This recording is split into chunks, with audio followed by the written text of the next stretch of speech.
Good morning students, welcome to Aangan public school. आज हम standard 8 में हिंदी सब्जेक्ट पढ़ेंगे। स्टैंडर्ड 8 के हिंदी सब्जेक्ट में आज हम सितंबर का सिलेबस स्टार्ट कर रहे हैं। तो उसमें हमें जो चैप्टर समझना है वो है एक पोयम के फॉर्म में, तो हम उसके बारे में समझते हैं। तो चैप्टर 8 है माँ कह एक कहानी, यानी माँ एक कहानी कह रही है अपने बच्चे को। तो दोनों के बीच में जो कॉन्वर्जेशन है उसकी बात इसमें की गई है। तो वो एक पोयम के फॉर्म में दिया गया है जिसके लेखक है मैथिली शरण गुप्त। तो इसमें हम देखते हैं कि क्या कहा गया है, पहले उनके बारे में समझ लेते हैं। राष्ट्रकवि मैथिली शरण गुप्त का जन्म 1886 में चिरगांव जिला झांसी उत्तर प्रदेश में हुआ था। बचपन से ही कविता में उनकी रुचि थी। आचार्य महावीर प्रसाद द्विवेदी की प्रेरणा से वे खड़ी बोली की ओर मुड़े और उनकी कविता में निखार आया। उन्होंने अपनी कविता में भारतीय जीवन को समग्रता से समझने एवं प्रस्तुत करने का प्रयास किया है। खड़ी बोली हिंदी के आरंभिक अन्यायकों में से एक थे। साकेत गुप्त जी द्वारा लिखित महाकाव्य है। इसके अतिरिक्त यशोधरा, पंचवटी, भारत भारती तथा जयद्रथ वध आदि इनकी मुख्य काव्य कृतियां है। उनकी मृत्यु सन 1964 में हुई। मरने वाले से मचाने वाला बड़ा होता है, यह उक्ति चरितार्थ हुई है।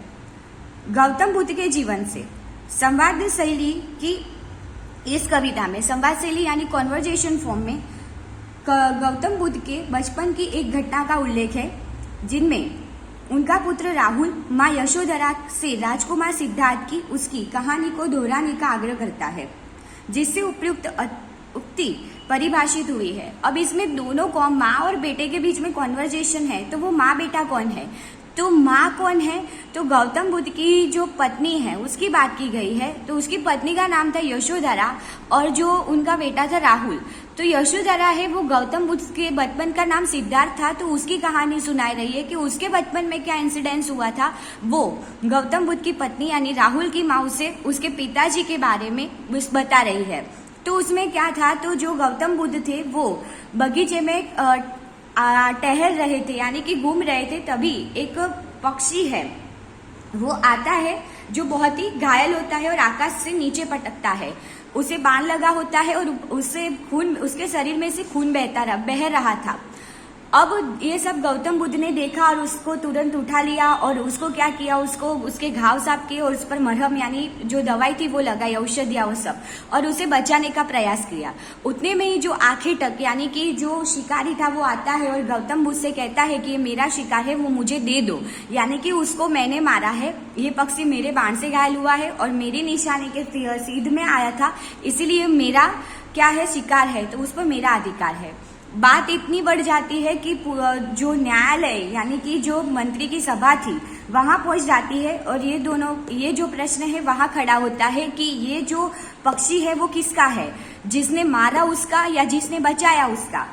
तब सब निर्णय करते हैं कि जिसने बचाया है यानी कि जिसने ये पक्षी की जान बचाई है उसका पक्षी है, क्योंकि इसमें ये बात साबित होती है कि मारने वाले से क्या है, बचाने वाला कैसा होता है, अधिक शक्तिशाली होता है। क्योंकि उसने तो क्या किया था, शिकारी ने, उसने तो मारने के लिए उसे बाण लगाया था और उसको मारना था, तो उस पर उसका अधिकार नहीं हो सकता। जबकि गौतम बुद्ध को तो वो पक्षी चाहिए भी नहीं था और फिर भी उन्होंने उसे बचाया था। तो ये बात इसमें की गई है कॉन्वर्जेशन फॉर्म में। तो इसे हम समझते हैं माँ कह एक कहानी, यानी माँ एक कहानी कह रही है। बेटा समझ लिया क्या तूने मुझको अपनी नानी, यानी माँ कहती है कि मैं तुझे कहानी सुनाती हूँ तो तब तक मैं तुम्हारी नानी, क्योंकि हम छोटे थे तब हमारे दादा दादी या नाना नानी हमें कहानी सुनाते थे। तो आज ऐसा कहते हैं यशोधरा अपने बेटे पुत्र राहुल को कहती है कि तुम मुझे तब तक अपनी नानी ही समझ लो।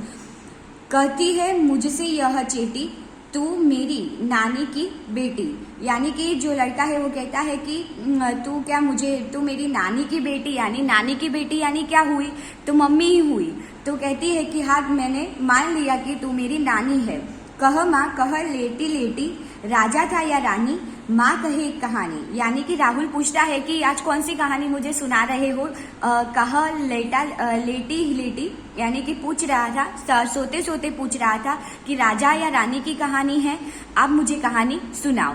तू है हठी मानधन मेरे, सुन उपवन में बड़े सवेरे। मानधन यानी कि हे मेरे पुत्र तू बहुत हठी यानी जिद्दी है, ऐसा यशोधरा बोलती है अपने पुत्र को कि सुन यानी कि सुन। उपवन में बड़े सवेरे यानी कि बगीचे में एक बड़े सवेरे तात भ्रमण करते थे तेरे, तात यानी तेरे पिता भ्रमण कर रहे थे यानी घूम रहे थे। जहां सुरभि मनमानी यानी कि बहुत ही अच्छी खुशबू, फूलों से अच्छी खुशबू आ रही थी। जहां सुरभि मनमानी, हाँ माँ कहे ये कहानी, हाँ अच्छा फूलों से अच्छी खुशबू आ रही थी ऐसा राहुल पूछता है। ओके तो आगे मुझे कहानी सुनाओ, ऐसा कहता है। वर्ण वर्ण के फूल खिले थे, झलमल कर हिम बिंदु झेले थे। वर्ण वर्ण यानी कि अलग अलग तरह के फूल खिले हुए थे बगीचे में, क्योंकि जो सिद्धार्थ थे वो भी क्या थे, राजा शुद्धोधन के पुत्र थे, यानी कि वो भी क्षत्रिय कुल से बिलोंग करते थे। तो वो उनका महल और उनका जो बगीचा था वो कैसा होगा हम एक इमेजिनेशन कर सकते हैं। तो वहां बगीचे में क्या था, तरह तरह के फूल खिले थे।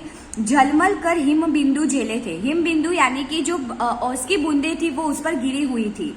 हल्के झोंके से हिले मिले थे लहराता पानी, यानी कि वो जो हवा का हल्का झोंका आता था। सुबह का वातावरण आप बगीचे में जाओ तो आपको पता चलता है कि वो मौसम कितना अच्छा होता है। तो उसकी बात की गई है कि हल्के हल्के झोंकों से वो क्या थे कि फूल थे इधर से इधर, जैसे एक दूसरे को मिल रहे हो, गले लग रहे हो ऐसा लगता था। और उसमें से पानी लहरा रहा था यानी कि बह रहा था, जैसे कि एक फूल से दूसरे फूल पर जा रहा हो, लहराता था पानी। हाँ हाँ यही कहानी, यानी कि हाँ मैं तुम्हें यही कहानी सुनाने की बात कर रहा था, ऐसा राहुल कहता है। गाते थे खग कलकल स्वर में, गाते थे यानी खग, खग यानी कि पक्षी, तो वो अपनी कलकल स्वर में यानी मधुर आवाज में वो बोल रहे थे सुबह के समय पे। सहसा एक हंस ऊपर से, यानी कि सहसा यानी अचानक एक हंस ऊपर से, यानी कि एक हंस है वो ऊपर से गिरा, विभद्र होकर खग सर से, विभद्र होकर यानी कि घायल होकर वो गिरा था। खग सर से यानी कि उसका जो पूरा शरीर था वो कैसा हो गया था, घायल हो गया था। हुई पक्षी की हानि, यानी कि पक्षी को क्या लगा था, हानि यानी उसको नुकसान हुआ था, उसे लगा था। हुई पक्षी की हानि करुणा भरी कहानी, यानी कि पक्षी को लगा था, उसे चोट आई थी, तो ये तो बहुत ही करुणा भरी, यानी कि वो तो बहुत चिंता की बात है। तो ऐसा वो कहता है। चौक उन्होंने उसे उठाया, नया जन्म सा उसने पाया। चौक देखो, फिर जो गौतम बुद्ध है वो उसे तुरंत ही क्या लेते हैं, चौक कर, यानी कि अचानक ऐसा पक्षी आसमान से गिरे, वो भी घायल हुआ, तो उन्होंने चौक कर उसे उठाया। अब पक्षी को उठा लेते तो पक्षी को क्या लगता है, जैसे उसने तुरंत ही नया जन्म पा लिया हो और वो बच गया हो, ऐसा उसे फील होता है। इतने में आंखें टक आया, आंखें टक यानी मैंने बोला अभी शिकारी, यानी कि इतने में शिकारी आता है। लक्ष्य सिद्धि का मानी, यानी कि वो उसे अपने आप पर प्राउड होता है कि मैंने जो बाण चलाया था वो क्या लगा, सही निशाने पर लगा है और ये पक्षी का शिकार करने के लिए मैंने बाण लगाया था। तो उसे अपने आप पर प्राउड होता है कि हाँ ये पक्षी को ही बाण लगा है।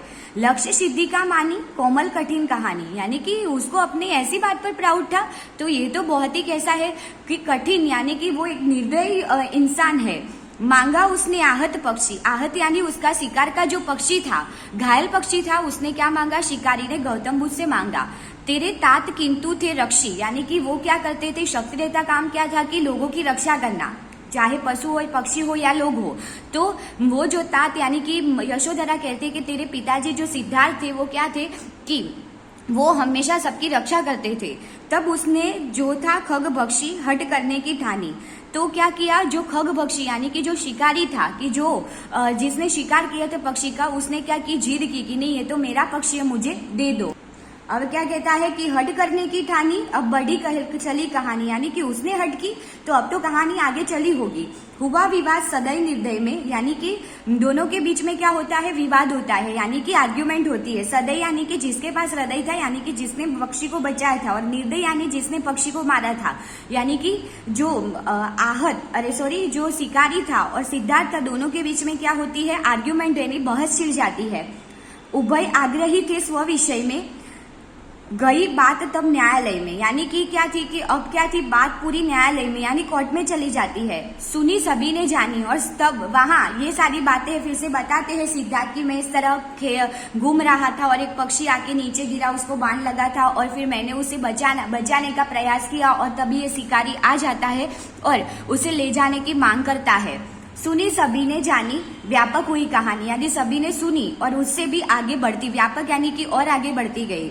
राहुल तू निर्णय कर इसका, न्याय पक्ष लेता है किसका, यानी वो राहुल को कहती है उसकी माँ यशोधरा कहानी सुनाते सुनाते कि अब तू मुझे बता कि इसमें न्याय के जो मंत्री थे, वहां जो न्यायालय में जो लोग बैठे थे वो किस तरह न्याय करेंगे, यानी कि किसके पक्ष में, किसके फेवर में जाएगा ये न्याय, तो तू मुझे बता सकता है। कहे दे निर्भय जय हो इसका, सुन लू तेरी बानी, यानी कि पहले तू मुझे पूरा का पूरा कहानी सुना, कहती है कि तो मैं तुझे मान लूं कि नहीं, आज तूने जो कहानी सुनी है वो सच्चे अर्थ में सुनी है, तो मुझे तुझ पर प्राउड होगा, ऐसा उसकी माँ कहती है।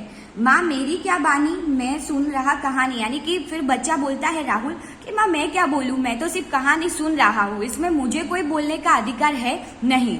कोई निरपराध को मारे तो क्यों न अन्य उन्हें उसे उबारे, यानी कि कोई निरपराध को, अब राहुल कहता है, आंसर देता है कि कोई निरपराध को मारे, यानी कि जिसने किसी ने अपराध ही नहीं किया है, उसका कोई फॉल्ट ही नहीं था, उसकी कोई मिस्टेक नहीं थी और उसे मारा और वो घायल हो गया, तो दूसरों का तो हक बनता है कि कहीं भी हम देखते हैं कि कोई पशु पंछी भी कहीं भी घायल होता है तो तुरंत हम उसे बचाते हैं, तो कोई उसे क्यों ना उबारे, यानी कोई किस तरह क्यों उसे ना बचाए, वो बचाएगा ही ना। रक्षक पर भक्षक को वारे, न्याय दया का दानी, यानी कि हमेशा क्या कहते हैं कि रक्षक यानी बचाने वाला बड़ा होता है, नहीं कि मारने वाला, भक्षक यानी मारने वाला और रक्षक यानी बचाने वाला, यानी कि रक्षक है वो भक्षक से यानी मारने वाले से बड़ा होता है। न्याय दया का दानी, यानी कि उसमें तो क्या होती है, न्याय और दया दोनों उसमें भरी होती है। न्याय दया का दानी तूने सुनी कहानी, यानी कहते हैं कि न्याय दया का, यानी कि तुझे पता चल गया कि इसमें क्या कहा गया है, तो ये न्याय दया किस लिए है कि जो यानी कि किसके फेवर में जो न्यायाधीश है वो न्याय करेंगे, तो जिसने बचाया है यानी कि उसके पिताजी के पक्ष में सिद्धार्थ यानी कि गौतम बुद्ध के पक्ष में ये लोग क्या करेंगे, न्याय करेंगे। तो अब उसकी माँ कहती है कि हाँ, तो तूने सच में कहानी सुनी है और समझी है, ऐसा मुझे पता चल गया। तो स्टूडेंट ये थी आपकी चैप्टर, और इसके जो लेखक थे मैथिली शरण, यानी कि उसके जो कवि थे वो थे मैथिली शरण गुप्त। अब हमें जो समझना है वो है आप लोगों के शब्दार्थ, जो आप लोगों को नोटबुक में लिखने हैं। तो शब्दार्थ है जो आप लोगों को नोटबुक में लिखने हैं। तो सबसे पहले है सुरभि, तो सुगंध, झलमल, झलमल तो आएगा चमक, शर यानी कि तीर, पक्ष यानी पंख, आखेटक यानी शिकारी, आहत यानी चोट खाया हुआ। तो ये था आप लोगों का चैप्टर जिसके बारे में आप लोगों ने समझा। ये चैप्टर एक बार आप लोगों को पढ़ लेना है, यानी कि ये जो पोयम है वो आप लोगों को पढ़ लेनी है। बहुत ही अच्छी उसमें कहानी दी है, तो आप लोगों को एक बार रीड करोगे तो अच्छी तरह से रीड करना भी आ जाएगा। और इसके जो हार्डवर्ड्स है यानी कि शब्दार्थ है वो आप लोगों को नोटबुक में लिखने हैं। नेक्स्ट लेक्चर में हम उसके जो क्वेश्चन आंसर है उसके बारे में समझेंगे। Thank you.